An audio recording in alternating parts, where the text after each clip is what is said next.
नमस्कार दोस्तों, आप सबने मम्मी का नाम तो सुना ही होगा, लेकिन कभी सोचा है कि इसे मम्मी क्यों बोलते हैं, ये क्यों बनाई जाती थी और कहाँ पाई जाती है। फैक्ट फाइल्स में आज हम आपको मम्मी से जुड़े हुए कुछ तथ्यों के बारे में बताएंगे। अगर आपने अभी तक हमारा चैनल सब्सक्राइब नहीं किया है तो प्लीज़ इसे सब्सक्राइब कर लीजिए ताकि हमारे आने वाले वीडियो की सूचना आपको मिल सके। हम सभी विश्व के 7 अजूबों में से एक मिस्र के बारे में जानते हैं। ऐसा माना जाता है कि मिस्र के पिरामिड के अंदर मम्मी को रखा गया है। मृत शरीर पर लेप आदि लगाकर उसे सालों तक सुरक्षित रखने की प्रक्रिया को मम्मी कहा जाता है। मम्मी की उत्पत्ति प्राचीन काल में मिस्र में हुई। मिस्र के लोग और बाकी देशों के लोग अपने प्रियजनों और अपने प्रिय जानवरों की मृत्यु के बाद उनकी मम्मी बनवाकर उन्हें सालों तक संभाल कर रखते थे।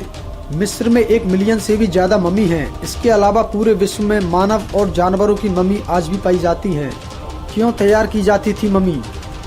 प्राचीन मिस्र और विश्व के कई अन्य देश के लोगों का पुनर्जन्म में विश्वास था और वे यह मानते थे कि मृत व्यक्ति के शरीर को संभाल कर रखा जाना चाहिए ताकि अगले जन्म में वो उस शरीर को पा सकें। इसी सोच की वजह से प्राचीन काल से लोगों ने मम्मी बनाने की प्रक्रिया शुरू कर दी और प्राचीन काल में शुरू हुई यह प्रक्रिया आज तक जारी है। क्या है मम्मी शब्द का अर्थ?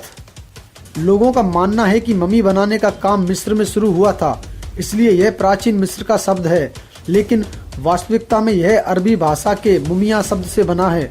अरबी भाषा में मोम या तारकोल के लेप से सुरक्षित रखी गई चीज का अर्थ मुमिया होता है।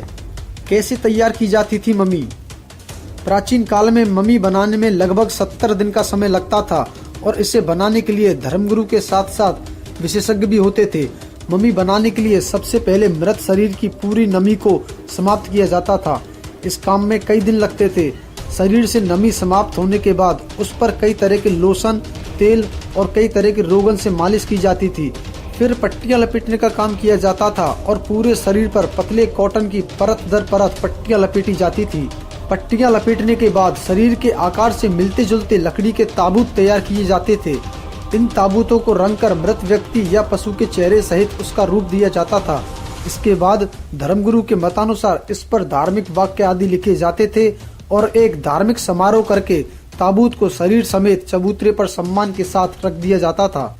मिस्र में आज भी अपने प्रियजनों और प्रिय पशु की मम्मी तैयार करवाई जाती है। वहीं साम्यवादी देशों में लोग अपने महान नेताओं की मम्मी तैयार करवाते हैं। आधुनिक रूस के निर्माता और बोल्शेविक क्रांति के जनक लेनिन की मम्मी रूस में तैयार करवाई गई थी और वह आज भी वहां के म्यूजियम में रखी हुई है। अगर आपको भी हमारा वीडियो अच्छा लगा हो तो इसे लाइक और शेयर जरूर कीजिए। हमारे इसी तरह के और भी वीडियो देखने के लिए हमारे चैनल को सब्सक्राइब करें। इसके लिए वीडियो के नीचे दिए हुए सब्सक्राइब बटन पर क्लिक करें।